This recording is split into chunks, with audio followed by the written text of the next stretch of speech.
We're back, and my name is Stacey Flowers. I'm a student of Dave Ramsey's Financial Peace University, and I'm on a journey to become 100% debt-free. My current debt is nearly $200,000. I'm on baby step number 2 to repay all of my debts. I work for myself part-time, and my income this month is $5,000. Right now, I'm going to be doing a Q&A that follows my live budget, so if you're interested in getting questions answered in regards to all things money, budget, what's going on in my personal finances / my business finances, because I know those are going to come up, please keep watching. So first, I'm just going to go back into the questions that we had from the Budget With Me Live. Welcome. Thank you guys. So many of you guys are back on so quickly. This is super awesome. I definitely prefer to chat with you guys in the morning, but I do see that a lot of you all are able to attend in the evening, so maybe we might rotate or alternate or something. Love is my religion said, I can't recall which video, but I know if you check one of your older budgets with mesh, then they should be in there. Oh, you were just responding to someone. Love is my religion. Did you do a February report? No, that'll be up tomorrow, probably around 6 or 7. I mean, I did one, but I haven't posted it, so it'll be up tomorrow. T. Gooding, I'm going to go back and do my budget along with you after you post this video. That way I can post to my own numbers and it allows me to concentrate on what you're saying and not the numbers. Yes, absolutely. That's how I hear people do it. A lot of people ask me why I don't do more ads in between my videos, because I don't personally like ads interrupting like either what I'm listening to, or especially like if I'm watching a long video, it's because I want to watch a long video, so I don't really want a bunch of ads to interrupt it. So that's the reason why you guys don't have a lot of ads, to make it a lot easier for you guys to watch. Hi Christina. Rose Thornton said, I've been merging my restaurant and fund money. I would separate it so that you can have a really clear idea. Some of my coaching clients, or just some people who comment in the community, they talk about how managing your money and thinking about your body, your weight, and all those other things really go hand in hand in terms of like when you get your money under control. It's just like getting your fitness health under control. And so sometimes when people merge categories, like they put their toiletries in their grocery budget or they put their restaurant budget in their pocket money, you don't really feel or understand exactly what it is that you're doing with your money, and thus you don't appreciate, one, all the things that you get to do, and two, why you may have excess weight or health issues because you are indulging in other areas that you wouldn't otherwise indulge in. So I highly encourage separating them, just so you can know, like pocket money, no need for a receipt, whatever, this is just pocket money. But restaurants, because it's one thing to tell yourself that you're giving yourself $200 for pocket money. It's another thing to know that you're spending $200 a month on restaurants, on eating out. Those are two different levels of awareness. And if restaurant is tucked under pocket money, you'll never become aware to the fact that you spend that much money going out to eat every month. So it's important to separate it. Sammy K, I'm married with a child and now we're at $500 a month. I tried $400 and that was a struggle and we kept going over. Okay, that works. That whatever works for you. I think the thing that's really, really important, and something that I learned over these last 2 months, is that what works for you, so do what works for you. Like, you have to do what works for you, which is one of the reasons why I'm returning to the $50 budget and just going to try to figure out how to make it work for fitness as well, in terms of me selecting different foods. And because one of the things that I realized is that my decision fatigue is unreal. Like, I make so many decisions all day long as an entrepreneur, and as my business is doing well, and these are great, you know, amazing, wonderful, super fantastic things that I get to do. You know what I don't have the power to do is deny myself the things at the grocery store when I'm like, oh, I have a $150 grocery budget, I'm gonna get whatever. Versus when I had a $50 grocery budget, it was just easy. It's like, you only have $50 to spend versus you have $150 to spend. It just, the option, because of the options, those options are wearing me out. wearing me out, and I never make it back to the grocery store to film for you guys because I'm so in my head, and it's just like I just don't want to be wore out anymore mentally because I have an extra $100. It's just like going back down to the 50 makes me be creative. It helps me be creative because I know what I'm working with, and it's super easy to be like, this is what I'm working at. And I guess a good way to imagine it is like, you know, in school when the teacher is like, you know, your art project is to do whatever you want to do. Those projects for me were much harder than when it's like, here are the art supplies, make an art project out of this. Then I could freaking build a castle out of thin air because it's like I know what material I'm working with versus you can do whatever you want to do. It's like, what? So that's kind of what's happening with my grocery budget and just all these options that I sort of suddenly have. So the constriction and the concentrated effort will just get me back on track in terms of me being creative and whatnot. So that's that.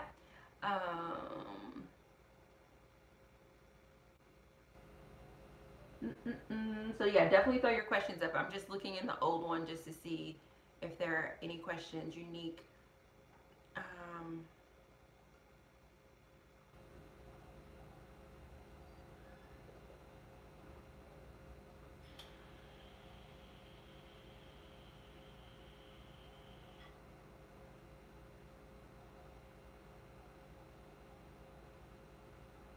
I'm like, why is everybody putting their grocery budget in here? But I see Katie Cakes, you asked the question. I'm like, did I ask that question? I'm not for sure.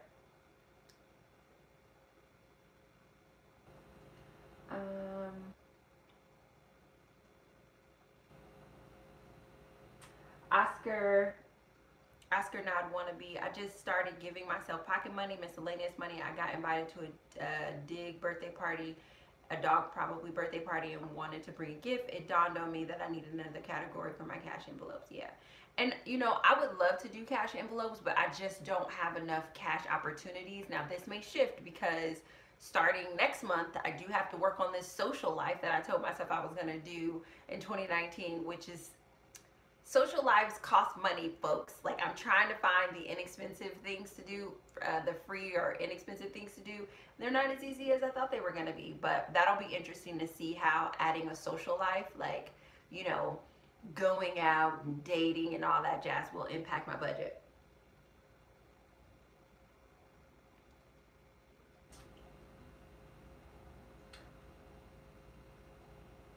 Lindsay Chapman, how the heck do you make $500 a day? Mostly through, I think as an entrepreneur, it's a lot easier to think about that than it is as an employee. So as an entrepreneur, I have a couple products and services that people are able to purchase, and there's not a limit on how many of those products and services that people are able to purchase. So for example, the Money Mindset Manual is one thing that people are able to purchase. With the Money Mindset Manual, you get 100 plus pages, over 25 reflection questions, you get 8 videos worth of content. Like, so it's this super robust opportunity for you to learn how to move from managing your money emotionally to managing your money confidently with respect to restoring your financial dignity, understanding your needs versus your wants, and so on and so forth. And so like, people can purchase that whenever because it's already something that is completed. And for those of you guys who have purchased it, look out for an update on Wednesday because you guys are getting a big update on Wednesday. So that's one way. Mostly I'm an entrepreneur and my products and services are able to be sold without me exchanging hours for dollars, which is something that I talk about in the Money Mindset Manual. Unique said, I gave myself pocket money last month and didn't use it. So, and what I encourage people to do is let that carry over. So like, you can, if you want, put it towards like a debt or put it towards something, but also sometimes we don't use the money because the dollar amount just isn't enough. We want something that costs $50 and we only had, you know, $20. Side note, guys, my skin is doing a lot better because I don't have any dairy in it. So this is what I mean when I say like, it's funny because I think about how like much change like impacts my life. Like, I am not a person who handles change well in any way, shape, or form. And those 2-3 weeks of dairy ripped my face to shreds. And now all of my skin is coming back to me. And I'm just so grateful. I think it's like maybe 98% back to where it normally is. just, you know, my skin is tight, my pores aren't sitting on top of my face. Like that's how I should always know something is wrong. Like when I can see my pores, something is wrong, because I don't have naturally large pores. And I think that that may be, I'm not a beauty person, but I think that one of the reasons why people think I'm so young is because my pores are smaller, and that makes my skin look tighter. I don't know. Point of the matter is, thank goodness I got rid of that dairy, because man, it was rough.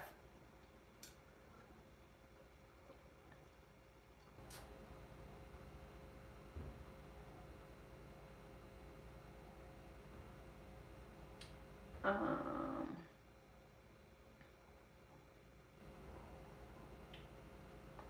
let's see.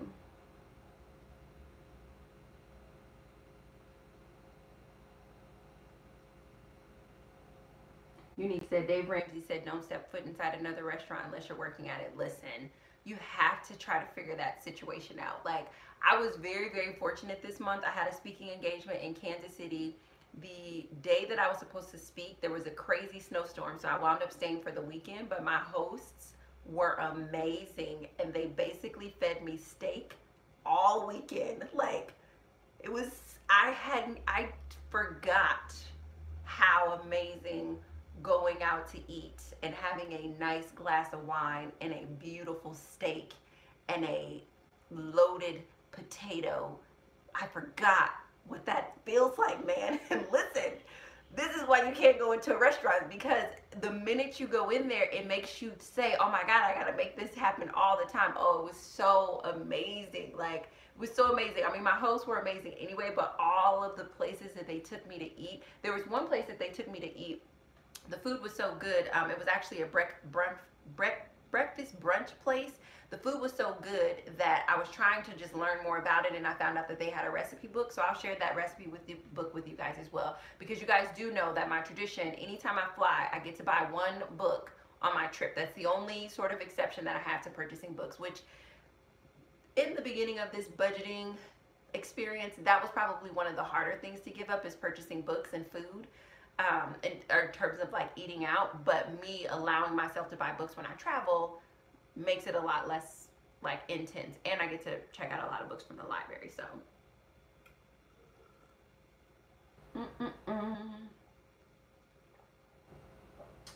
okay, so it doesn't look like there are much questions in here. It looks like there's amazing conversation, which I love, love, love. So I appreciate you guys talking to each other and doing all the things. Unique said, looks like the budget with me starts December 17th based on the videos on her channel. Yes. So my journey started in October, but the budget with me live started in December. Yes. But I do think I have an October budget report card and a November budget report card, but you guys can see the progression. Yes. Lisa said, I recall Oprah saying the same thing. I don't see it being overly controlling, and said it's a way to understand where every cent is going and avoid making mistakes. Yeah, I think the biggest thing, to the point of, you know, do you overcomplicate it? I know that that was a little thread of discussion. It's just like, some of the overcomplication is just because it's new. So it's like learning long division. You do it the most complicated way until you figure it out. And so I'm kind of in that phase, both for personal finances and for business finances. I think what I did with my business finances before, because I've been successful in my business before, I think what I did with them before is that, like, I really commingle my funds quite a lot. And that's something that you can see reflected in my super large IRS bill. And I think also, I just thought from a business perspective, it was just something that was going to magically take care of itself. Like, I don't think I ever actually made the switch over into, no, you are the owner of a separate thing. My business has always been my name, so it's a lot harder to distinguish between what's the business and what's me when your name is the business. And I just never really made that transition, and that reflected in the way that I failed when my business did start failing, and then also the super large IRS bill that I have, because I just don't want to have that kind of IRS bill in my life again, ever again, no matter how much money I make.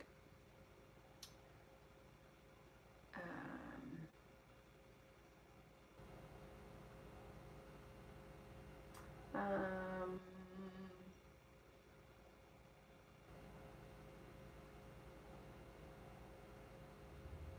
Zoe Man said Oprah said that she never trusts anyone else to sign her checks. Yeah, I think I'm gonna do that philosophy. Like, here's the thing. In general, business advice. You should not hire someone to do something that you haven't done when you're building a business. And the reason for that is that one, you will lack appreciation for how much work it takes for them to do it. Two, if you don't know how to do it and this human being does what human beings do and they leave or they move on or they whatever, you're going to have a whole entire meltdown because of the level of dependency that you have on them. And the relationship that I want to have with my accountant, and one of the reasons why I went with her, is because it's a teacher-student relationship. I don't want her to do all of the things for me because God forbid something happens to her and she's been doing these magic tricks, and then I have to go to another accountant and that accountant is like, well, I don't do her magic tricks, I do this. I need to know, like, how, like, when how would I know, like let's just say I made $10,000 and my accountant is like, oh, I put, $2,000 over here, $2,000 in payroll, and $6,000 over here, and I did that because this is what you need to do with your money, and blah blah blah blah blah. And I'm like, oh, okay. And she did that every month for 6 months, and then turns out she wasn't using the $6,000 that she put over there for any of my business expenses. What am I gonna do? Like, I need to be able to fundamentally understand it so that in the event that someone is moving large amounts of money around or suggesting that I move large amounts of money around, I understand why I'm doing that and what's going to happen and what I should expect. Like, because sometimes you can get why you're doing it. Like, I get why I'm putting this in a tax savings account, but I also need to understand that this tax payment that I make is getting registered on this document,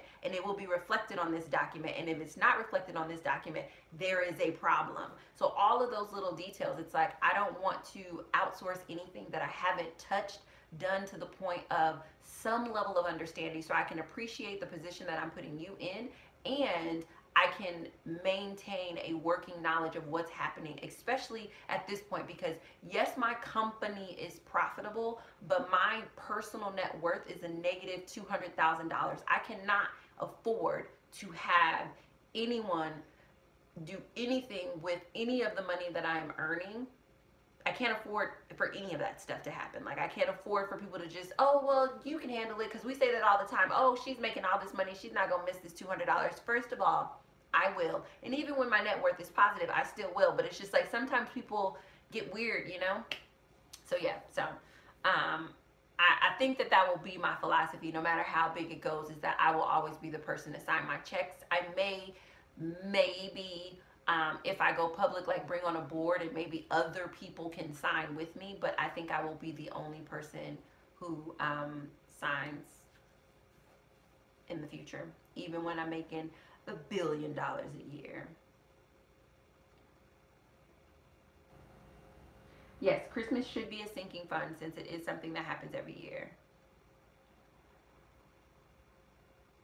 Tyrese said using cash really helped me to cut out how much I was eating out. Absolutely.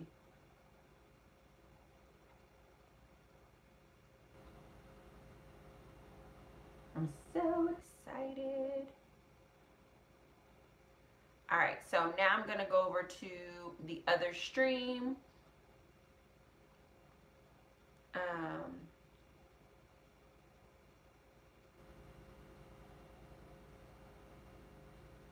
Yeah, I'm going to go over to the other stream and grab your new question.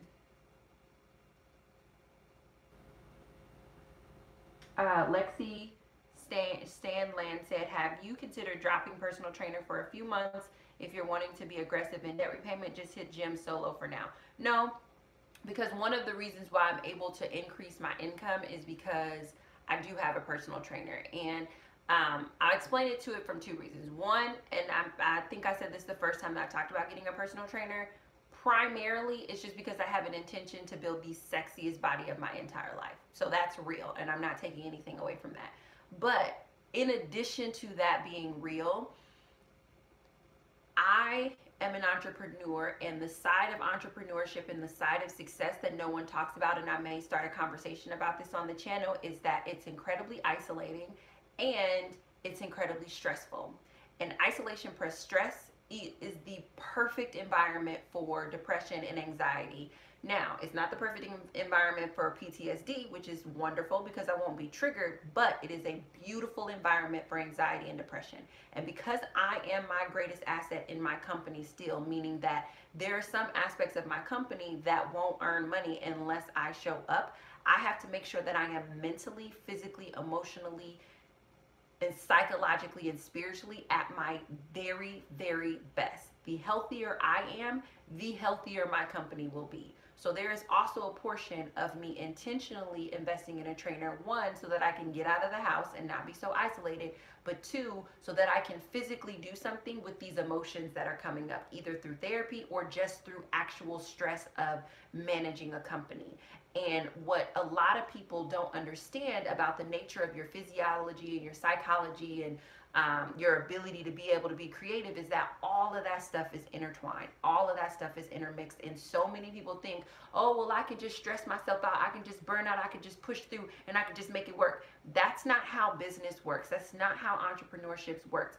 You can hustle if you want to, and you can hustle to a certain degree, but there is a reason why the common thread all over the internet is a bunch of people talking about how to beat burnout, how to overcome overwhelm. It's because all of these would-be entrepreneurs are not thinking through the level of stress and the level of isolation. That is just the nature of being a person who started a company.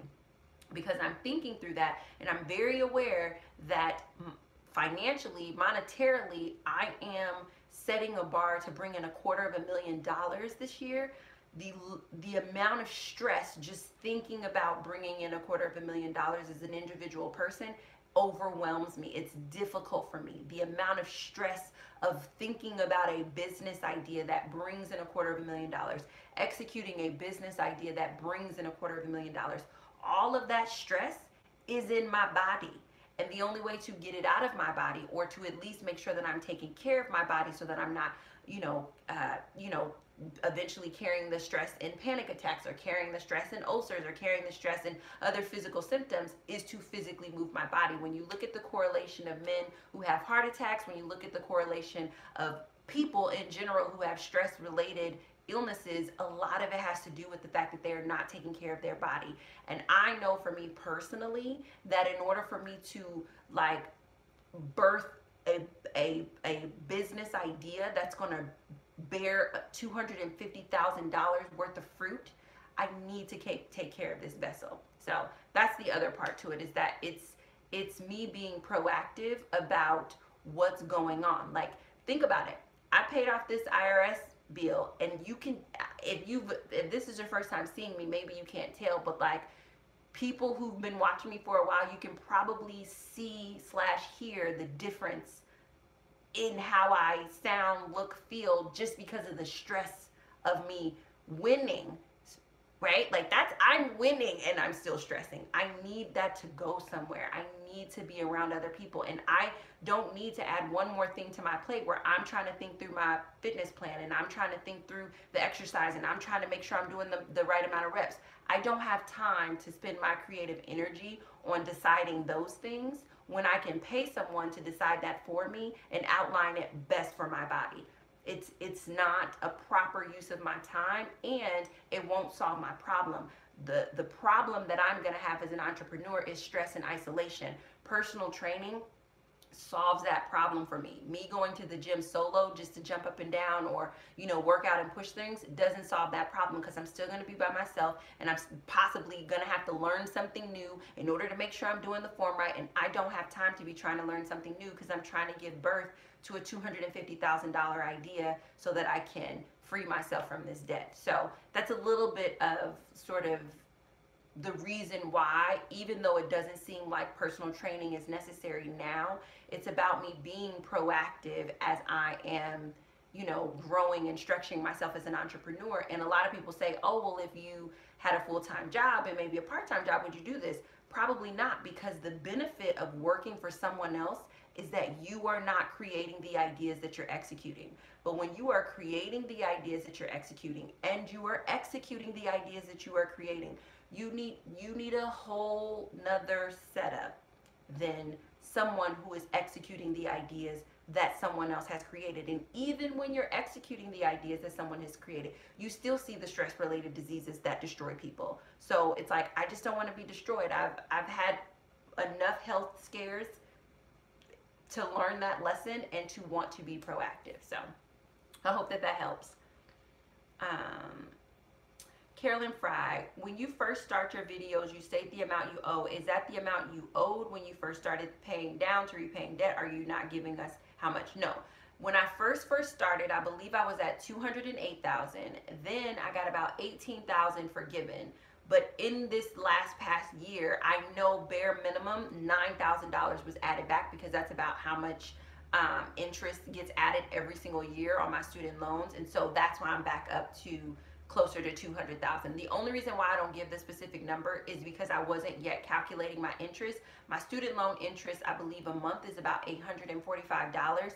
So I could add $845 each month, or I could continually say nearly $200,000, because I know that I'm somewhere between like 195 and 200,000, and I know that that's not going to change until I'm being aggressive on my student loans. So that's the reason for the number. It's not my intent to hide the number. It's just, it's easier to say that than to say, and this month it's, you know, plus interest is this. It's just easier as an intro to give the impression that the number is higher rather than it being lower. It's probably a couple $1,000s less than that, but that number won't significantly decrease until I am paying on my student loans, period.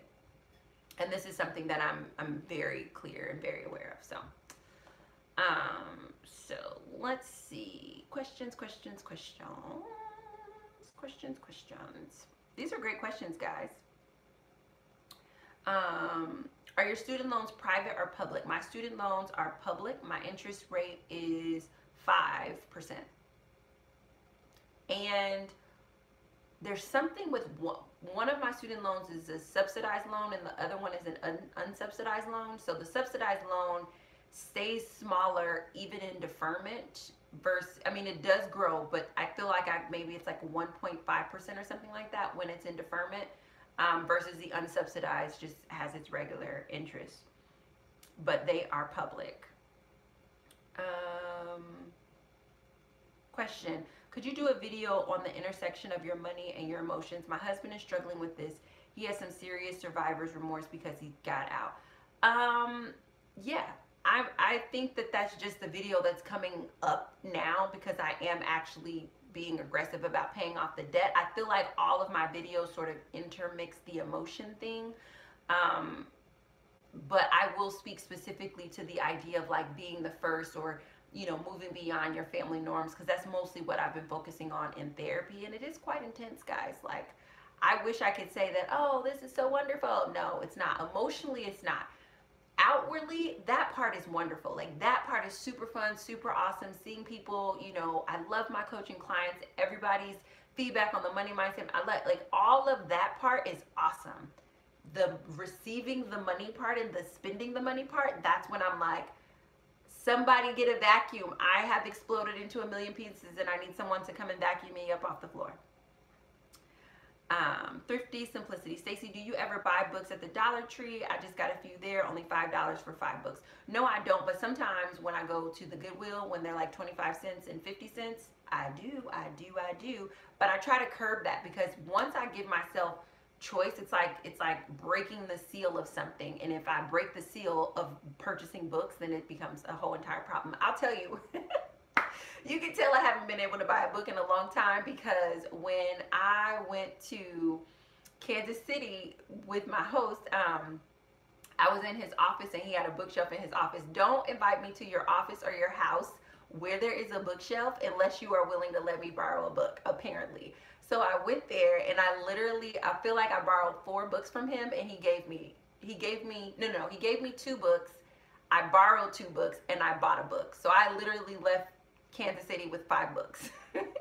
Like, that's how much I love books. And so the 2 that I borrowed, I've already finished. I just need to ship back to him. Rose Thornton said, how do you plan to make the 7K this month? I'm probably going to set a goal to make $500 a day for 14 days. or I'll probably set the goal to make $1,000 a day and then be okay if I make five. But something along, in my mind, it's about $500 a day for 14 days. And since we have 31 days this month, I don't have to do that every day. But if I do it, then it's done. The wealth vibe. Do you have to take home 12K in order to have the extra 7K? Are you working part-time in your business to accomplish this? Yes, I'm working part-time in my business to accomplish this, and I actually would have to do 14K to bring home 7K. But I don't want to stress myself out about that. So that's why I'm just saying the $500. Typically, like, I try to set something that seems doable, and the $500 seems doable. And here's the thing, even if I don't hit the 7K and I hit 35, like say I hit 7K gross, I still take home an extra 35 that I can put towards the debt. And also, you guys know that I pay myself the month after. So the 7K extra that I want to minimum pay myself every month. So it's a ton of money. But I will tell you, today's the 3rd, and I'm doing well. I am doing well. So there's a very good chance that I'm going to be able to hit that. But so essentially what I'm saying is this month I'm giving myself permission to pay myself money out of this month, which normally I don't do that, but I'm really trying to get in front of these student loans and just have my student loans come second quarter, and then it's just clarity and student loans only. So yeah. Monica, Stacey, can you elaborate on what you do with extra money in your categories at the end of the month? Do you put it towards your debt, roll it over? So for me, depending on the category, I will put it towards my debt or I will let it roll over. So pocket money, I let pocket money roll over. I don't put it towards my debt. I'm trying to think of other categories where there might be a amount left over. I don't have very many cash envelopes. So like transportation, I let that roll over. So if I don't spend the full 50, I don't take like $6 and put it towards my debt. I just leave it in my transportation sort of a account. And same thing with food. Like if I, like for example, last month I did not spend $150, I think is what I gave myself. I think I spent $128, I think. I can't remember. I recorded my budget with me, or my budget report card, so I think it's about $128 maybe. But that money that's in there, like, because I actually take that out in cash, I'll just leave that in the envelope. And for me, especially since I'm going back down to the $50 budget, it'll be even better that little change is in there. So I let that one, my transportation, my groceries, those roll over, and then my pocket money rolls over. I think maybe if I gave myself more in those categories, maybe I would put some towards my debt. But yeah, I just let it roll over because sometimes I just want something more. So like this last month, I bought supplies for bullet journaling, and I had a little bit of change left over. So I'll probably take that change plus this to get a proper bullet journal, because I had a journal, but when I do the journaling, it bleeds through. So I want to get the real bullet journal with the real thick paper. So rather than trying to give myself like $30 or $25 in pocket money, I can just leave it at $25 and take the extra from it and put it on there. So, Unique said, I make deliveries on the side, Instacart and door-to-door for extra cash. Yes. And that's the thing. There were a lot of questions too about just, are you following Dave Ramsey? You only work part-time, et cetera, et cetera. And when Dave Ramsey is telling people to work their full-time job and get a part-time job, it is because he is wanting them to increase their income.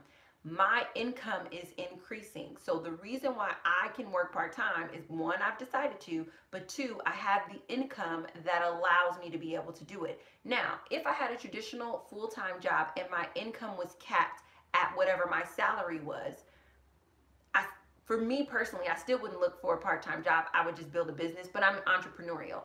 But if I wasn't entrepreneurial, I would work that full-time job and get a part-time job to increase my income. The reason I don't have to do that is because it makes more sense for me to invest that time in my business and flesh out a business idea than it does for me to go work for someone else. When I first started working, when I first restarted this journey, the reason why I was working part-time somewhere else is because I did not have the mental capacity to be doing anything from a business perspective at all. Like to be maintaining anything from a business perspective. There are a lot of stressful moving pieces that come to it, and I didn't have the capacity for that. So one of the reasons I went to go work part-time is so that I could earn money without having to have the stress. But also one of the reasons I worked part-time instead of putting my degrees to use is because I intended to maximize the rest of those hours to heal so that I could get back to running my company. And my intention with my company was never to run my company full time. My intention with my company is to build a multi-million dollar company. If I can do that part time, I'm going to do that part time. And so at this time, I'm making the money that I want to make and more part time. So I don't have a need or a desire to go full time. And I would argue that the success of my company is because I'm working part-time, is because I'm constraining myself, is because when I'm putting out something, I'm rested and I'm healthy, and it's coming from a rested, healthy place. And so even when I'm in error, I'm making mistakes, or something needs to change, I'm able to go back in and do something about it because I'm not burnt out. But the Dave Ramsey philosophy of working multiple part-time jobs, the end game to that is to increase your income. It's not, you're not working multiple jobs just to be working multiple jobs. You're doing it to increase your income. My income steadily increases. So I am in alignment with his suggestion to people to get multiple jobs. And it would be different if I was like, no guys, I have a business, but my business wasn't profitable. No, my business has been consistently profitable and consistently growing. So yeah. But if you don't want to build a business, because remember I said isolation and stress, if you don't want to do that, the best option is to get a part-time job. But think through the part-time job that you get. A lot of times people get part-time jobs that pay high, but they tax you too much. Like, and not money tax, but I'm saying like physically or emotionally or mentally, they tax you too much. So for example, when I was looking for a part-time job, I totally could have got a job as a waitress, but I know myself. If I would have got a job as a waitress, I would still be waiting tables because I make great money as a waitress. So I didn't want to get a part-time job where I can make great money and get comfortable. I wanted to get a part-time job where I could make enough money to restart my company. So you have to think through even your part-time job. Don't get a part-time job that tax you the same skill set, like both ways. Like if you have to think a lot at work, don't get a part-time job where you also have to think a lot, because one of those you're going to start sucking at. If you're super physical intensity at your full-time, get a part-time job where it's less. Like I tell people often, like a really great part-time job is to like go work in a laundromat. Like if you think about it, in a laundromat, all you have to do is keep the washers and the dryers clean and the floor mopped. That is a very thoughtless job that gives you mental freedom and autonomy, sort of like in that 8-hour stretch of time. That's a wonderful part-time job where it's not labor intensive, it's not mentally it's just a wonderful part-time job. But people will go get the most complicated part-time jobs where the turnover rate at that particular place is like 75%. It's like, why would you get the most stressful part-time job in all the land? That doesn't make any sense. So think through your part-time job. Love is my religion. My pores are like potholes. I would definitely look at your diet, because I mean, you guys can't see because I think the screen is not as clear, but I'll show you guys in regular videos with my camera. My skin looks totally different than it did before, even from the hyperpigmentation all the way to my pores. And I'm like, when I'm looking at my face and my face looks like leather, I'm like, what in the world? I know now those are my pores. But I would definitely check your diet, because I know now, not only does dairy like puff me up and give me whiteheads and blackheads, but dairy also like apparently opens up my pores and puts them right on top of my face.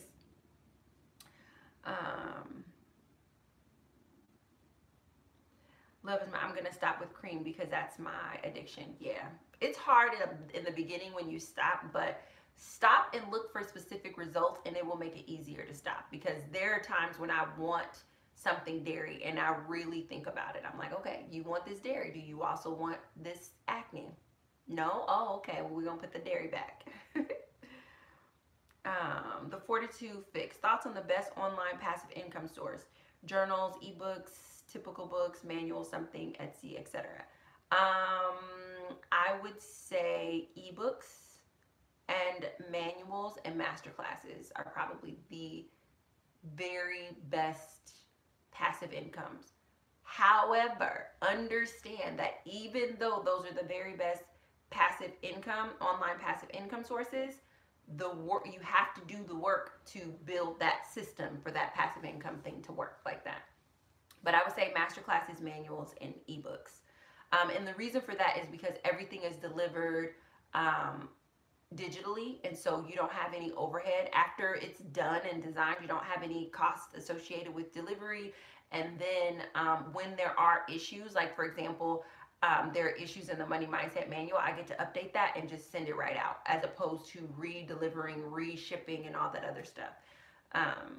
Same thing with your masterclass. If something's outdated in the video, you could just update that one portion of the video instead of having to like get all your CDs and DVDs back. And people are getting used to online learning and expecting it and desiring it. So like I have the money mindset workshop in 2 Saturdays from now on March 16th. The money mindset workshop will be here in Chicago. If you haven't bought your tickets, you should just go to www.staceyflowers.com. This particular workshop, I probably have had over 200 requests to do an online money mindset workshop.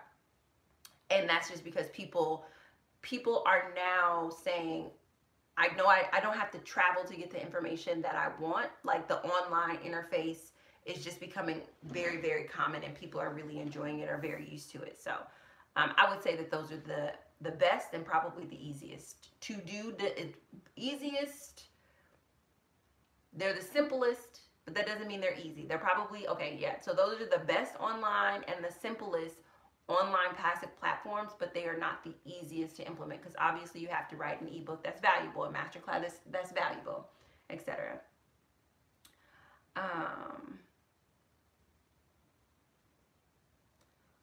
Let's see if we can make sure we get certain people sent to the block ministry.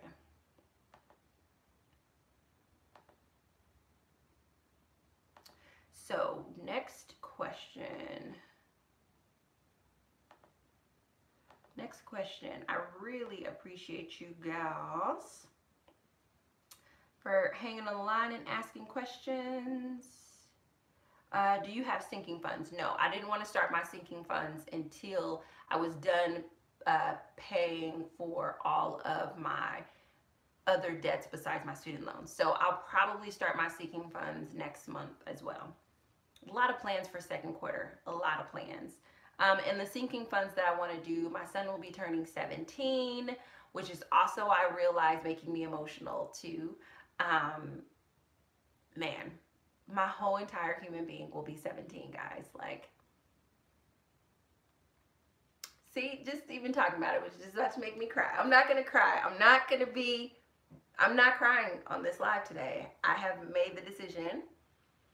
Yeah, my son will be 17 in July, so I want to save up a little money for his 17th birthday. My niece will be graduating, my eldest niece, so I want to save up some money for her graduation, then save up for Christmas, and then save up for home decor. You guys, I have been so good. Yeah, I wish sometimes you guys could be here when I am like online with thousands of dollars in my checking account, and I'm like putting stuff in the shopping cart to decorate this apartment, and then I'm like, no, step away from the computer. But that's probably the sinking fund that I'm most excited about, and I'll probably set the sinking fund up where I fund it, but also like set it up incrementally so that way I can spend it as well, to like get stuff incrementally as I'm achieving my like $10,000 paid off goals and stuff like that. So that way there's a little bit more incentive to like push through. If you socialize through eating out, don't go to restaurants hungry, order something inexpensive, and don't buy drinks. Yeah, well, most of the people who like invite me out, thankfully I have really amazing people in my life, and they just cover the cost. But I guess I'm thinking more, when I think about socializing, I'm just thinking about activities. Like, I live in Chicago, and I love this city, but you guys, I mean, you probably know, because I say that all the time, but you probably wouldn't know because I'm not really doing much in the city. I do stuff in my neighborhood, which is still the city, but you know, I could go to like poetry night. There's many things that I could do that I'm just not doing. So I'm thinking more along those lines. Like if I go to a, you know, some sort of event and the cover is like $20 or $10 to just listen to live music. Like I love live music. Stuff like that. But also there needs to be a budget for that. And I haven't really thought that through yet because, again, not starting that until second quarter. So much is happening in the second quarter. The wealth vibe, Shanna Green. Does the extra 7K mean you have to take home? Oh, wait. I answered that one already. Did it go to the bottom? Maybe. Okay.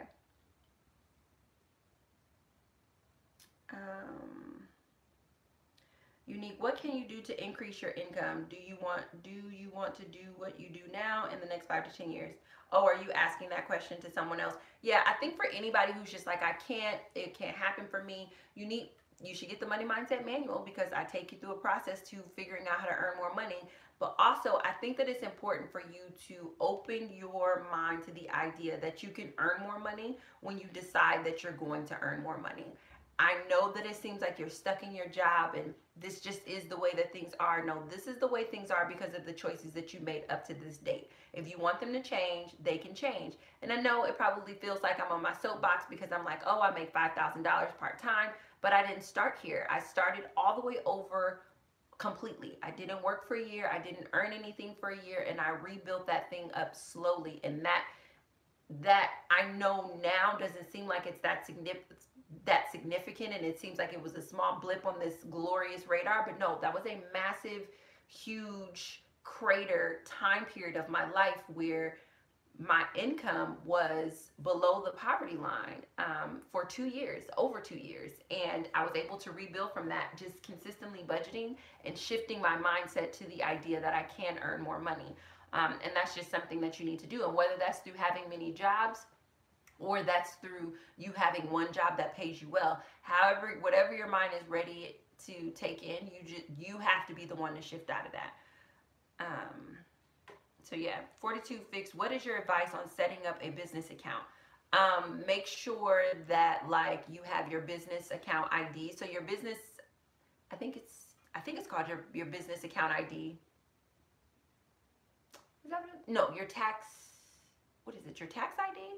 I think it's called your tax ID. So get your tax ID. Once you either apply for an LLC or an incorporation or whatever sort of entity that you, tax ID number, thank you, that you set up, they give you a tax ID number. Take that tax ID number to the bank. Ask them to open up a business checking account. A business checking account runs differently than a personal checking account. And I think that they do that on purpose. EIN, that's another name for it. I don't know of any banks that allow you to open up a business checking account and keep a zero balance without penalty.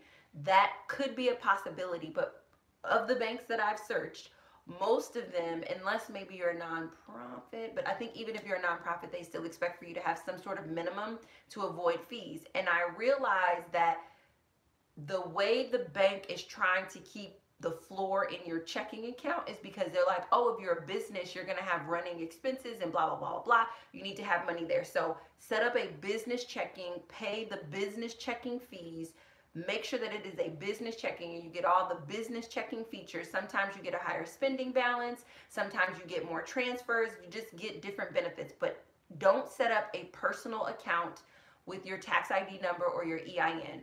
Set up a business checking and savings account with your tax number or EIN number, and then run all of the money that your business makes through that business. So for example, Google AdSense sends me a check, brand partnerships send me a check, which somebody told me that they saw me on TV because my commercial is now running, which is so exciting, guys. I have a Home Chef commercial.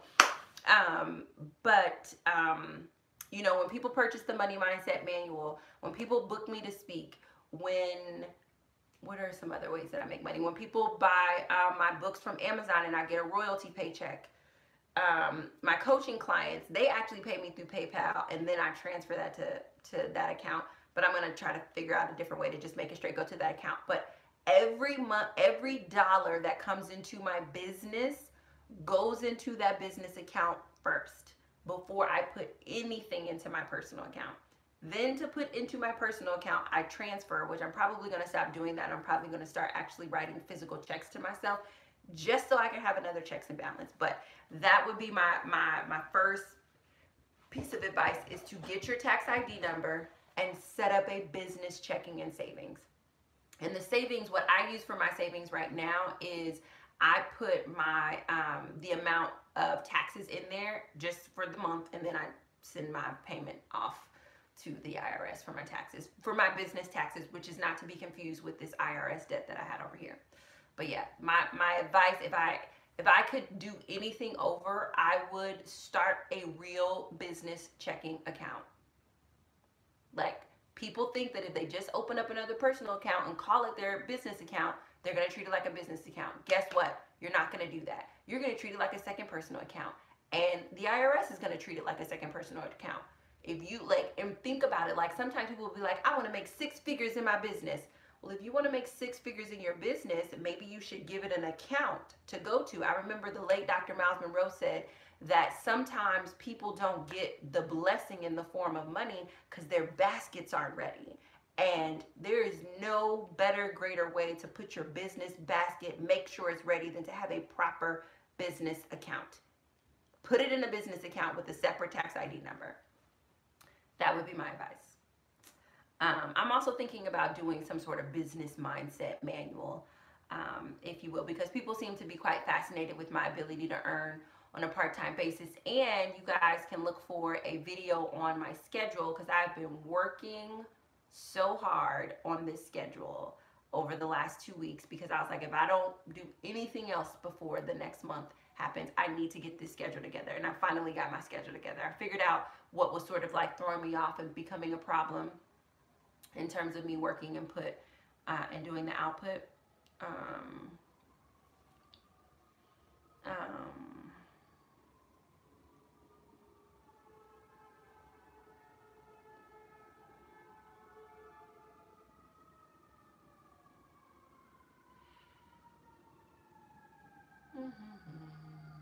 Courtney Fields, do you pay yourself overtime? No, because I don't. I'm pretty strict with my time. I'm really good about not letting myself go over 30 hours, and 30 hours is pushing it, and I moved it back down to about 25 hours. 30 hours is pushing it because I'm like, I work 30, I might as well go ahead and do 40. No. So, but no, I don't pay myself overtime. The wealth vibe. Are you going to work part-time for your business to make the extra 7K? No, I'm going to make more offers. So I'm going to be telling people as often as humanly possible that they should, 1, come to the Money Mindset Workshop on Saturday, March 16th, 2, invest in the Money Mindset Manual so that they can get their whole entire life together. It's basically a masterclass and a manual put together for the amazing, incredible price that it is right now. And as I'm doing this update, I may actually raise the price. So if I were you, I would get it at this price. So I'm just going to make more offers for the wonderful, amazing products and services that I have available. I'm going to pitch myself as a speaker, which that may not necessarily result in the money this month, but it'll definitely result in money in the future. But no, I'm not going to make more I'm not going to work more hours. I'm just going to make more offers. And I think that that is the number one thing that people confuse when they are when they're entrepreneurs, is they think, oh, well, I need to double down, I need to hustle harder. No, the way to make money is to say, hey, I have this thing, do you want to buy it? No? Okay, go to the next person. I have this thing, do you want to buy it? I have this thing, do you want to buy it? Now, obviously, you finesse that language, but nope, I'm going to make more offers to my target market. And I'm going to make sure that everybody in my target market knows what I have available to sell this month, versus, you know, living off of the philosophy, if you build it, they will come. Or living off of the philosophy of, oh, well, I had a good launch and nobody else needs to get it. It's like, during my launch, I was really, really aggressive with selling the Money Mindset Manual, and that was reflected in how much money I was able to make from it. So why not take that same level of aggression, enthusiasm, assertiveness, clarity, confidence, and bring it over here so that I can meet my goals? So no, not working more, just making more offers. So maybe shifting out the type of work. Skills can get you paid. Katie Cakes, how long did it take you to save your emergency fund? I think it took me, 10 months, 10, 11 months. It took me a long time to save my emergency fund. And I did a baby emergency fund first. I feel like I did that before I moved, right? So that would have been April. So October, November, December, January, February, March, April. 7 months to do my baby emergency fund, which was, first it was $500 because my income wasn't over $20,000. Then adding the other 500 took me another 3 months. So 10 months. It took me 10 months to save $1,000, which blows my mind given that now I'm putting $2,000, if not more, on average a month towards my debt. It just blows my mind. But that's why you have to do a budget every single month, because you really, the habit of doing a budget really does reinforce telling your money where to go and doing right by your money. And like, it, in the beginning, it doesn't seem like it matters, but the habit matters. It changes everything. I really wish I would have brought my lip gloss in here because my lips are dry. Yeah, I wouldn't try to save it in 1 month. I would put a little in there month to month. Because most people don't have an extra $1,000 sitting around, which is the reason why they have credit card debt or any form of debt, because they don't have the extra $1,000.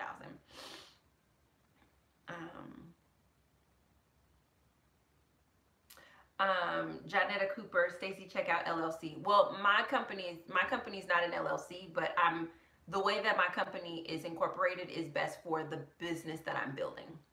But I appreciate that.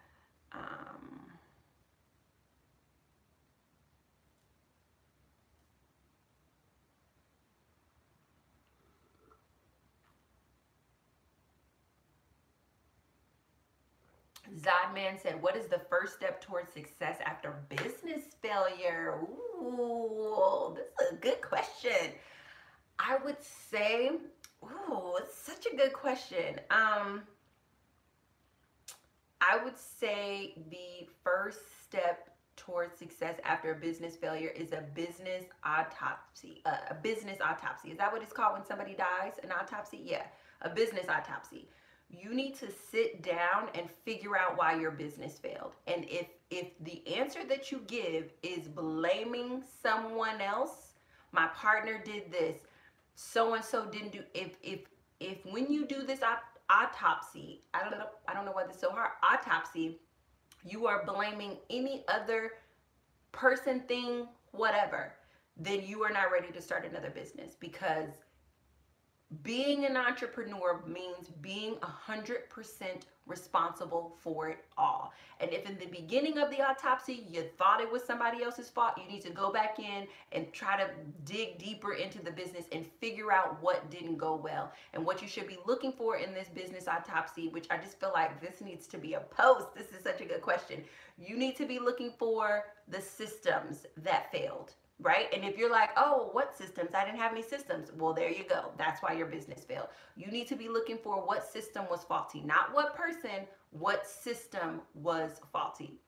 You need to be looking for discrepancies in the products and the services that you offered. Is the discrepancy in the product, did you offer a subpar product to the market? Did you offer a subpar service to the market? Why was it subpar? And it could be subpar for a number of different reasons. You need to be examining whether or not you were trying to sell to the right target market. Like, one of the errors that I made for why the Happy Conference failed is because I was not clear on my target market. And because I wasn't clear on my target market, that was a big financial failure. It cost me a lot of money to learn that. And that's why I think I harp so much on target market now, because I should have added up how much it cost me. It at least cost me 20 grand to learn that lesson. But yeah, in the autopsy, did you have the right target market? Where was your target market? Like, who was it? If you don't know, then that could be one of the reasons why your business failed. I would look at, whether or not your business was sustainable and scalable, because some people's businesses they think are sustainable, but and this is just a theory I'm working with, I might argue that if you can't scale your business, then it's probably not sustainable.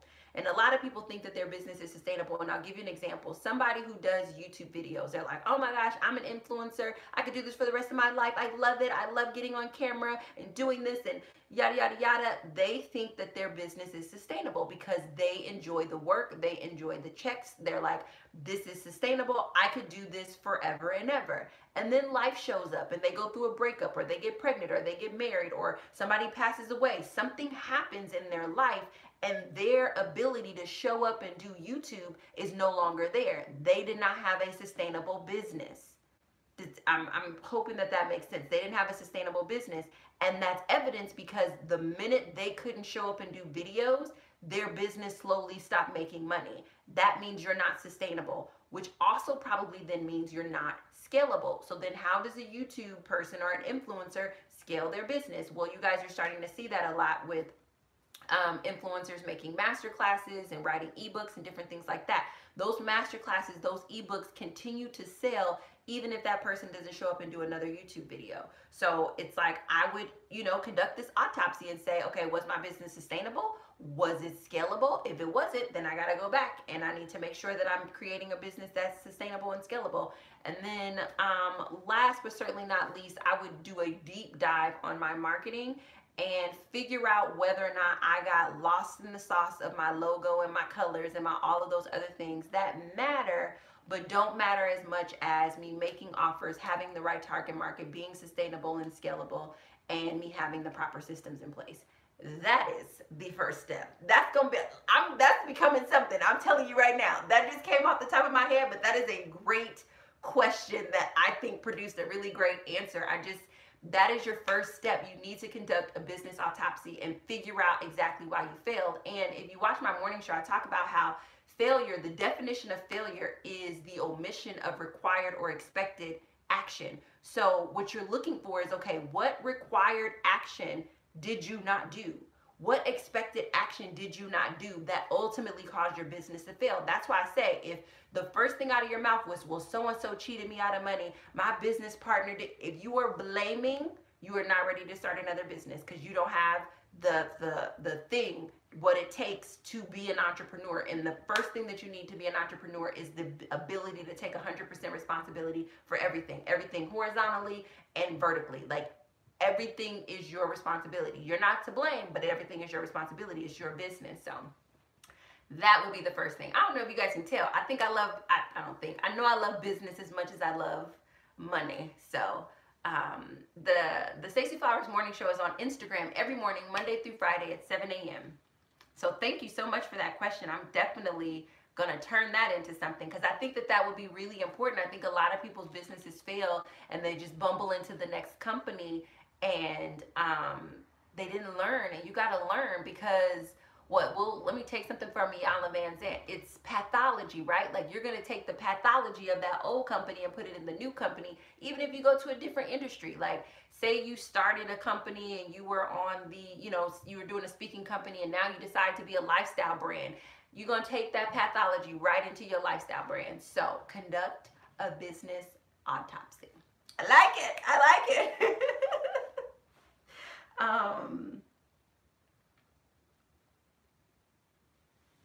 Thrifty Simplicity said, I've really gotten off track and I'm trying to get back on track. The way to get back on track is to forgive yourself for getting off track and start where you are. Don't try to catch up. Most people, when they fall off track, they try to catch back up and do it. It's like, no, forgive yourself, give yourself grace, and start over right where you are. Start that thing over, that budget, that whatever, right where you are right now. Don't try to catch up. Don't try to make up. Don't try to do over. It is done. Forgive yourself, give yourself grace, and start over right now. That's how you get back on track.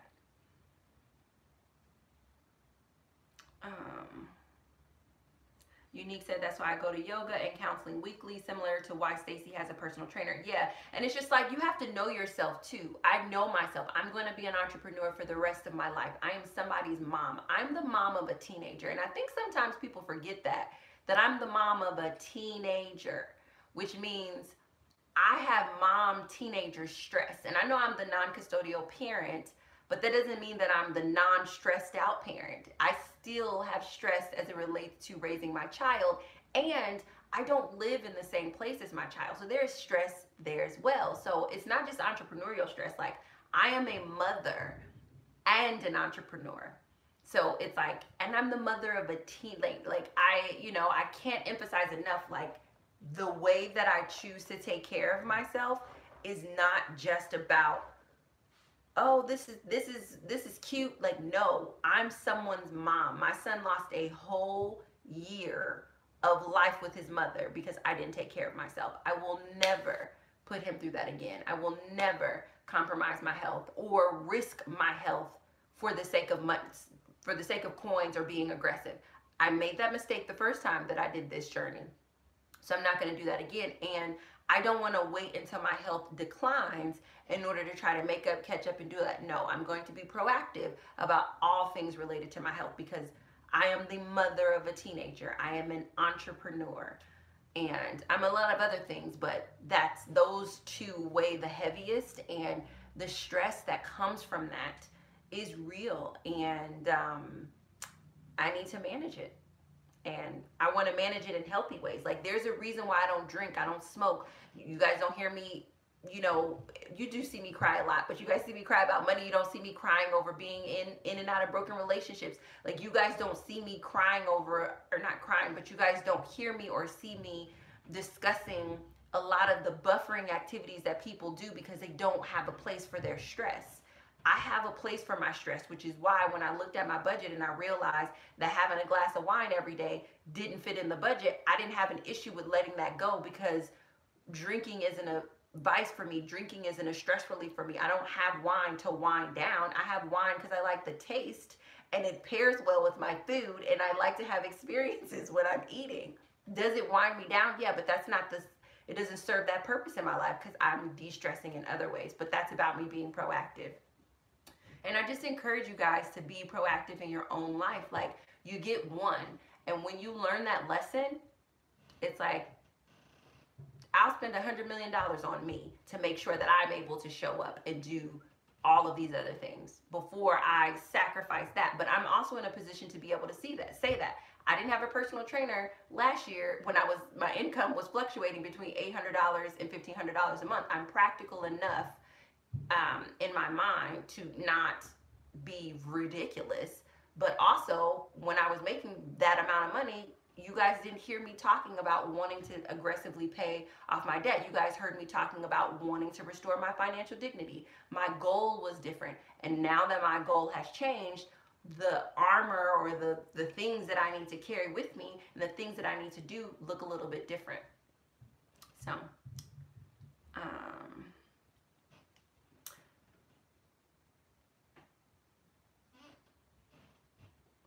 Vanny said, should I give up my company? It's a full-time job and I'm not just making enough.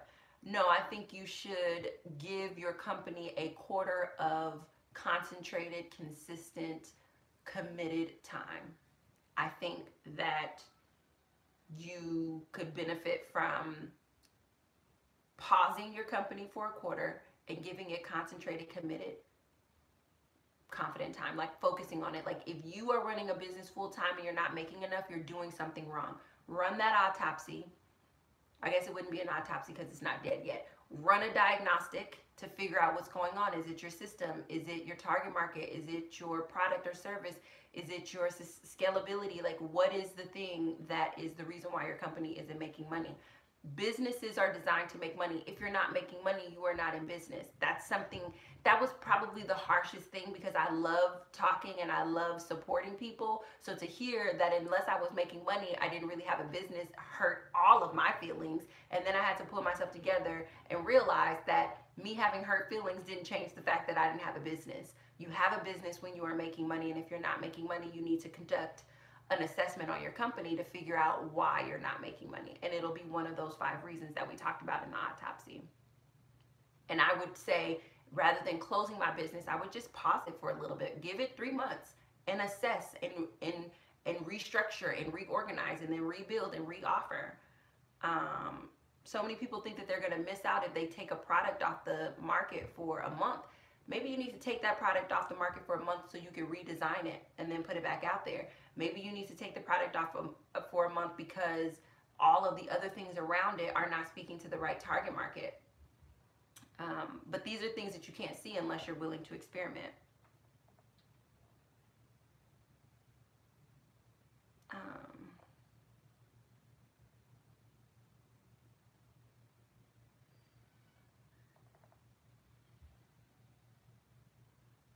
Yes, Dave Ramsey definitely says save your emergency fund as soon as possible. That was as soon as possible as I could. When my income was under $20,000, I wasn't in a position to save it aggressively. But you see that it took me 2 months to go from 500 to 1,000 because my income was much higher. He does definitely say save it as soon as possible.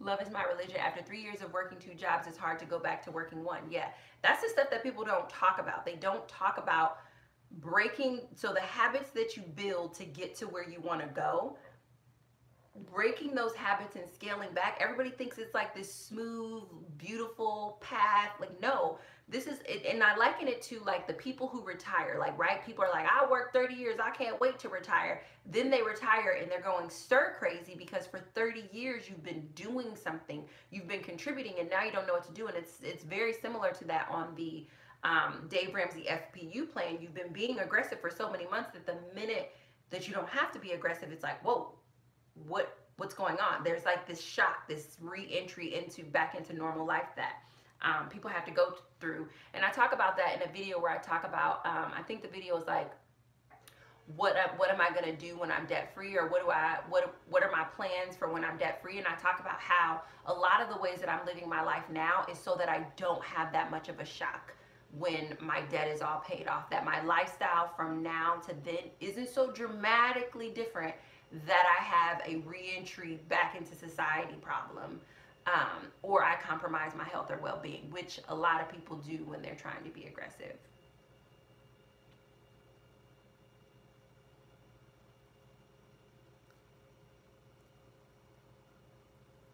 Yes, so if you make under 20,000, you save 500, and if you make over, you save 1,000. That is 100% what it says in his book and all of his products. The reason why daily on the radio show he says $1,000 is most of those calls are screened, so some of the numbers he knows already, but also he has to be consistent in what he's saying to simplify things. But he also puts out additional material so you can get the details. Like, for example, he says the 7 baby steps, use the debt snowball, pay your debt smallest to largest. And then in detail, in book form, in written form, and then occasionally he'll say, oh, the exception to the debt snowball is if you have an IRS debt. The reason he doesn't talk about that frequently is because he doesn't want to confuse people about the basic principle. Because when people are confused, they use that as their excuse not to do what they're supposed to do. Um,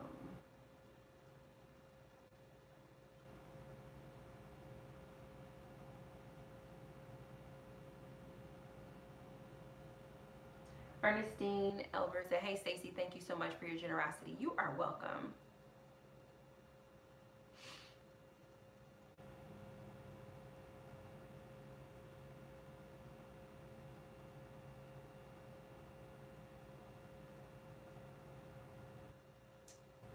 Ernestine, you can send me an email directly, and as soon as I jump off, I'll just email you the forms. You can send it to me at info@staceyflowers.com.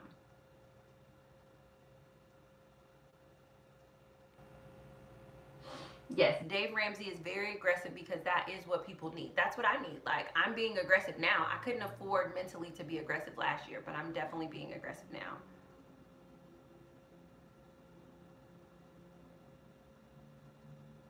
Yeah, love is I remember watching one of your videos and you plan to eat some candy the day of therapy. I realized I'm not the only one who stress eats. No, I stress eat a lot. Like, my tongue is like a little bit pink because I've been smashing fruity candy like Starburst. Um, because I'm a little bit stressed right now with just managing the the debt that no longer exists, the debt that will remain nameless.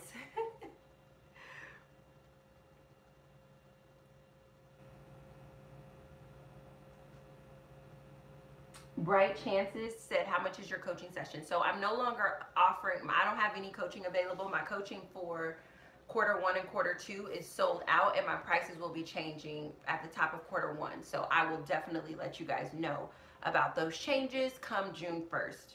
I mean, at the top of quarter 3, excuse me. So I'll let you know about those changes June 1st.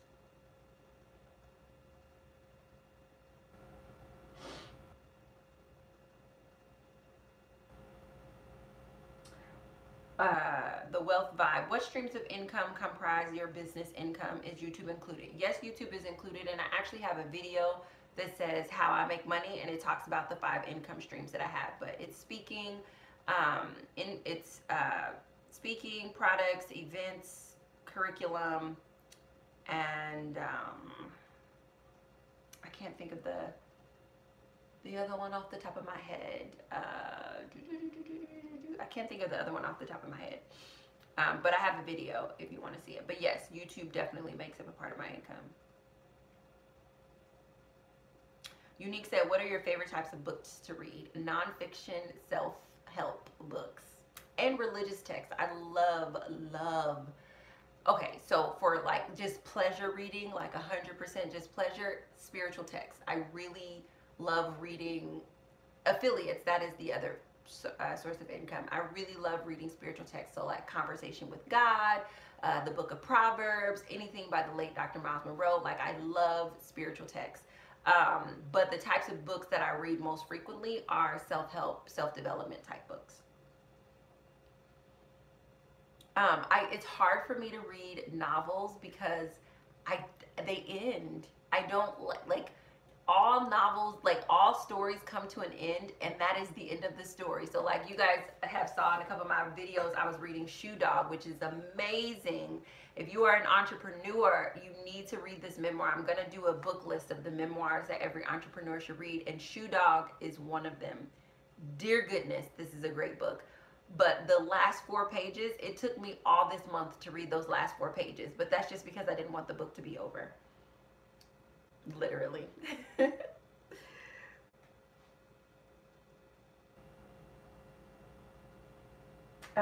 Patricia Davis said, good evening, Stacey. In the super chat, I can see I can donate. Will you get the money or does it go somewhere else? Please advise. No, it comes directly to me. They add it because it's on the YouTube platform. They'll add it to my Google AdSense payment that they send me. So I do get it directly. Thank you so much for your generosity, Patricia. Yay, Kenzie Buller said, I just put $900 towards my student loans. Off topic, but I'm hyped. I'm super hyped for you. That is amazing. I'm excited about so many people in the community having a different relationship with their student loans and their debt overall, but especially their student loans, because I think that there was this prevailing perspective that like, you know, the government or the university or the college system got you, and you know it's unfair. But I do see a lot of people in my community accepting responsibility and being aggressive about paying that off, and I'm super excited that you guys are doing that. Yes.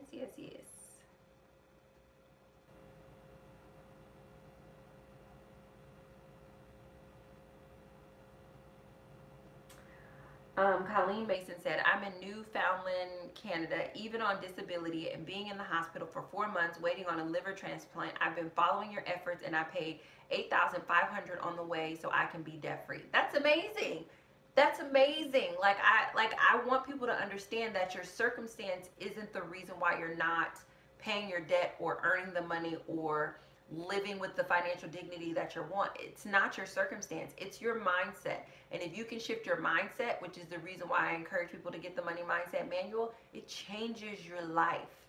It literally changes everything, because you can be in the middle of in your case, you can be in the middle of Colleen's case, you can be in the middle of being in the hospital waiting for a transplant and still focused on being aggressive and being effective about moving the needle financially, so you are in a better position for when you do get better, for when you are healthy, for when things do finally turn around. Like if anything, for the people who are in a struggle situation right now, it seems like the worst time to start, but this is the best time to start, because it is easier to allocate and tell $10 where to go than it is to tell $10,000 where to go. It's way easier in terms of the emotional stress that comes with it. It's still stressful, but it's way easier to manage. So congratulations, Colleen, that is amazing.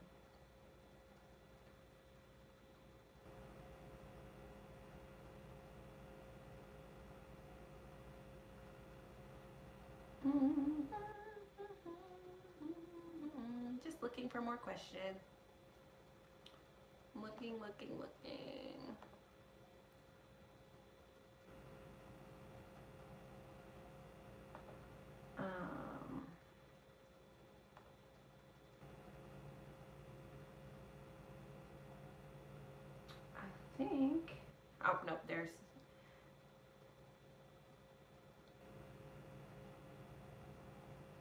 Nancy Osmond's. Oh wait, you may not be talking to me. I'm trying to find the ones where you guys are just talking to me, so it's just taking me a little bit longer to. Yes, buying in bulk. I would say buying in bulk for toiletries is the best decision in all the land.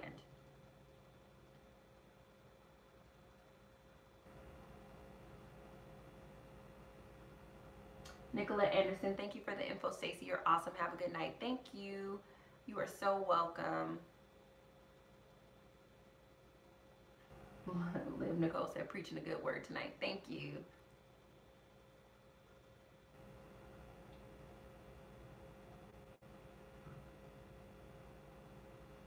Liv Nicole said, Stacey girl, this is a whole book. Thank you. Tyrese Ferguson said, how did you go about picking a budgeting philosophy when there are a few out there? I sat down with my goals first. I said, what is my number one goal? And for me, my number one goal was to eliminate my debt. If you guys look at the breakdown of my debt, I know it seems like I like debt, but if you look at the breakdown, I don't actually particularly care for debt. I used to follow budgeting philosophy where student loans were good debt and business loans were good debt, and so I was more comfortable having those. But the reason why I don't have credit cards and I don't have just a lot of other types of consumer debt is because in general I don't like debt. So I was looking for a philosophy that would specifically help me figure out how to quickly get out of debt without me shuffling things around via consolidation and all this other, like those types of things. I was looking for something, not something that would allow me to avoid paying back my debt, but something that was very adamant about me paying back my debt. That was the first thing that I was looking for because it just lined up with my number one goal, which was to live debt free.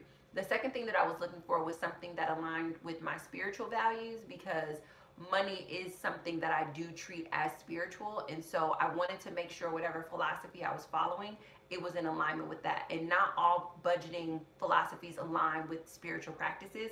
And Dave Ramsey happens to do that. So that was the second thing. And then I think the third thing that I was looking for was a philosophy that had more than just one part, but focused on the part that I wanted to focus on, which was the personal finance part. So sometimes people will say that they want personal finance budgeting philosophy, but they're using an investment budgeting philosophy to manage their personal finances. And sometimes that works, but depending on how your financial blueprint is set up, that may not work. An investment budgeting philosophy looks way different than a personal finance budgeting philosophy, as well as a business budgeting philosophy, and so on and so forth. So I would say the first step is to outline what are your goals. And even when I'm working with budget coaching clients, I always ask them what their goals are, because if you want to be in debt, if you are someone who's like, I'm fine having debt, I just want to know how to manage it, Dave Ramsey isn't going to work for you. You're not going to follow his philosophy. You're going to do everything your own way, and you're not going to reap any of the benefits of his program. So you might as well not even try to follow it. You might as well try to find a program that talks about how to manage debt successfully, how to build your credit successfully. So yeah, start with your goals and reverse engineer from there.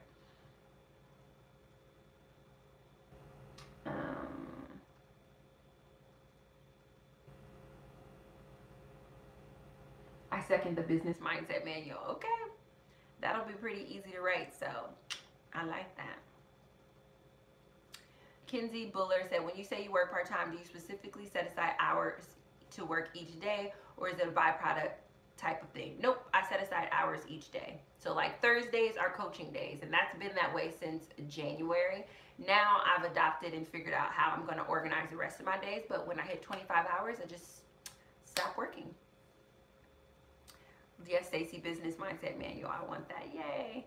Do you create a budget monthly for your business, or more of a profit and loss statement? I do more of a profit and loss, a P&L for my business, which maybe I could do I do both actually.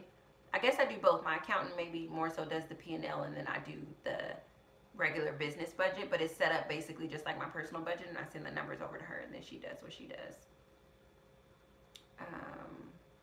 Nicolette Anderson, what type of business do you have? So I'd say that I have a personal development company, but I think maybe a better way to understand it is I have an online business. But I feel like the online structure part is just a component to my business because speaking isn't online. But I have a personal development company. That's what I sell, personal growth and development products and services.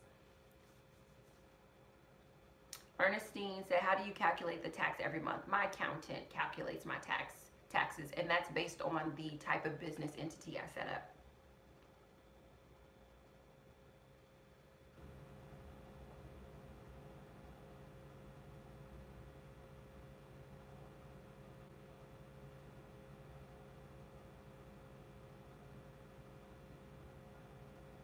Kinsey said, have you tried, oh no.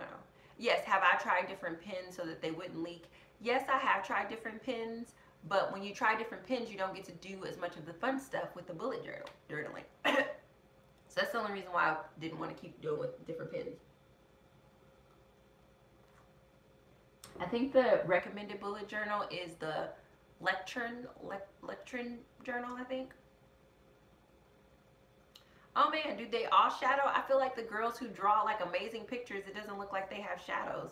But maybe I'm mistaken.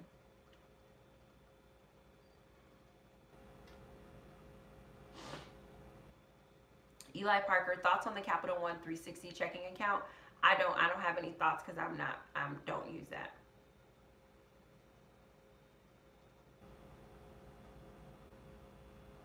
Yeah, no, I don't have any online workshops as it stands right now.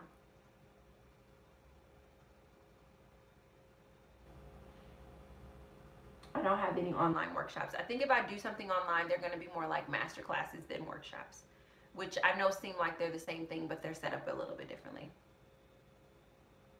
Yeah, one more year, my son will be ready for college. He will, yes, he will, which, how do I have time? How do I just, it feels weird. It's like having an outer body experience again, because I don't feel like I'm old enough to have a kid that's in college, but I do. And it's like, you know the movie Benjamin Button, where like he was aging in reverse, and then there was one point in their life where they were the same age or something like that. I think that happened in the movie. Now, delete the romantic part about it. I feel like what's happening with me and my son is that like he's aging and I'm not. Wait, is that how it goes? You know what I'm saying? Like, I just feel like we're matching in ages, even though we're not. I'm obviously older than him, but I don't feel as old as he is old. I'm like, feel like I should be older, and obviously it's because I had him when I was so young, but I still, like, in my mind, I'm like, I don't know. So it's odd that, my son and I are lining up. I mean, I'm very far off from him, but in my mind, it's odd that we're lining up similar. Like, I literally feel like I was just in college a couple of years ago, even though it was clearly my first day of college classes was nearly 17 years ago. So yeah, it's blowing my mind. I'm having a very Benjamin Button experience with it. KB, how do you self-publish an ebook? There are many self-publishing platforms. I would look into CreateSpace, which I think Amazon just bought, and Blurb.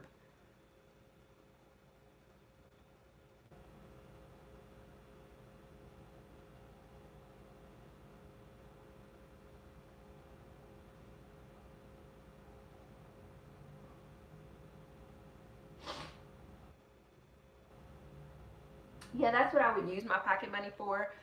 The socializing, it's not that part of like the cost of it. It's more of like the socializing part of it. It's like, oh, I told myself I was going to socialize, so this is what this money is going to be for. It's just different. It's just a shift in my brain to want to go out, because you got to put on clothes and all that other stuff. I want to, but I understand how, like, one of the reasons I'm successful in keeping my budget conservative is because I don't go out and do stuff.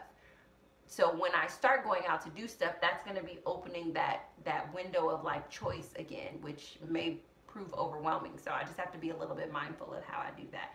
And I may change my mind. I may adjust my choice of adding socializing to my schedule this year, to my intentions this year, and shift away from that, because if it turns into something that becomes emotionally taxing financially, like if I go out with $20 and I'm with friends and I want to drink, and I know I only have $20, $10 to get in, and maybe $10 to drink, and I only get to go out once a month, it may just be easier for me to not go out altogether than it is for me to go out and be stressing about, you know, gotta hold on to my $10. Like, if I feel like that when I try to start this socializing thing, then I just won't do it, because the payoff, the payoff of meeting that intention will not outweigh the emotional stress and the possible comparison and all those other feelings that may come up. And I'm just not, I'm not willing to put myself in that sort of a situation. So if I can figure out how to do it in a inexpensive or free way and not feel weirdy McWeird pants, then I'll totally do it. But if I can't, then I just won't. Because I do feel like that is aided in me being successful with my budget, is because I do things, but most of the things that I do alone, or I do with other people who have already decided that they're going to pay. And that's been wonderful, because I've been healing, and you know, so yeah, I may hold back. I'm not 100% for sure.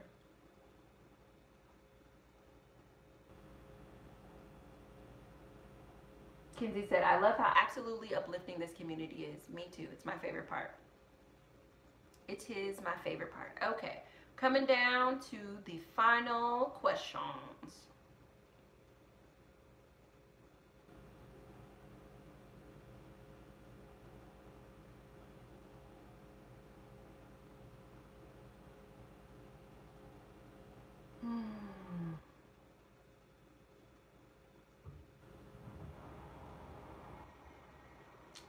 Do, do, do, do, do, do.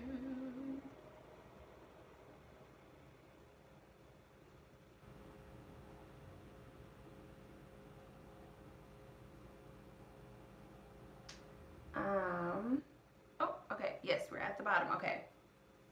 Nancy Osmond, are there free museums? Can you do game night? Everyone bring something. Yep. So those are the types of activities I anticipate doing. But, you know, even sometimes those activities, like, I like to be gracious when I go to people's houses. So, like, if I come to your house and you're hosting game night, I like to bring stuff, you know.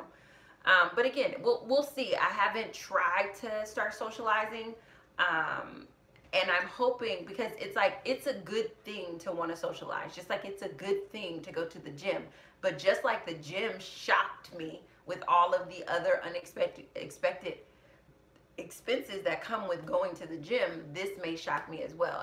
And those, mostly those unexpected expenses, was the level of hunger that I have and the amount of food that I would want to consume in a 24-hour period, and just the shift that I needed to make there. So I think that if I can figure that part out, then, you know, I'll be good to go. But if it proves more stressful than it's worth, then I'll just go ahead and give myself another year of like being intentionally alone versus starting to socialize this year, which I'm totally fine either way. That was just a nice intention to set. Like, I'm not, there's no mandate, or, you know, if I don't socialize this year, it's going to be a problem. I just didn't want to not socialize. So I was just like, oh, you know, you rested intentionally last year. Let's get out and do some stuff intentionally this year. But if it becomes something that interferes with my goal, then I'll just drop it. My financial goal, then I'll just drop it.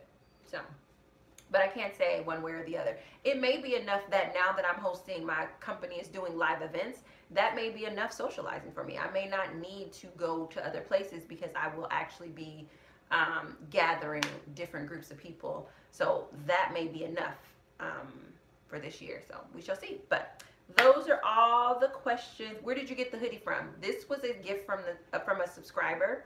So if that subscriber would like to link to their either, I believe this is their company. I don't think that they got it from another company. If they would like to link to that, I will put the link in the next few upcoming videos, so that it's like at the top and you guys can get it. I love it. I love the color. I love the size. It's super comfortable. Like, it just makes me feel, I don't know, wonderful. Like, super wonderful. I wish I had my lip gloss in here, because I feel like my lips are super chapped. But yeah, I got it from a subscriber, so I'm not for sure where she got it from. Yeah. All right. Well, let me see. Yep. That is all of the questions. We did it in 94 minutes. So I'm going to let you guys go. Enjoy the rest of your Sunday. Thank you so much for watching and supporting my